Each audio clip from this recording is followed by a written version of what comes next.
आणि ब्रेक नंतर तुमचं स्वागत। बातमी मराठवाड्यातनं औरंगाबाद मधला सुपर संभाजीनगर बोर्ड वादात सापडलेला आहे। सुपर संभाजीनगर बोर्डामुळे तणाव पसरेल असा सिडको पोलिसांनी गोपनीय अहवाल दिलेला आहे। शिवसेना आमदाराच्या एनजीओनं हा बोर्ड बसवलेला होता। सुपर संभाजीनगरच्या बोर्डला आयुक्तांनीही परवानगी दिलेली होती, मात्र हा बोर्ड आता वादात सापडलेला आहे। औरंगाबाद मधला सुपर संभाजीनगर बोर्ड वादात सापडलेला आहे।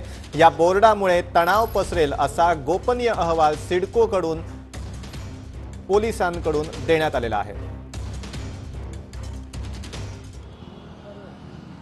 औरंगाबाद के संभाजीनगर या वादामध्ये आता महाराष्ट्र नवनिर्माण सेनेने ही उडी घेतलेली आहे।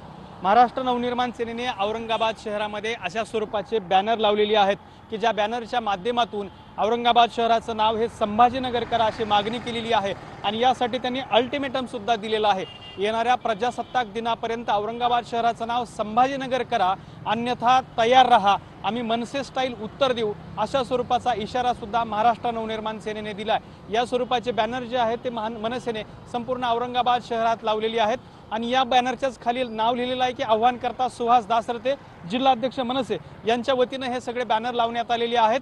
प्रजासत्ताक दिनापर्यंत अर्थात 26 जानेवारीची ही जी आहे त्यांना डेडलाईन देण्यात आलेली आहे आणि तोपर्यंत जर शहराचं नाव बदललं नाही तर मनसे स्टाईल इशारा उत्तर देण्याचा इशारा सुद्धा सुहास दासरथे आणि त्याचबरोबर मनसेने या ठिकाणी दिलेला आहे।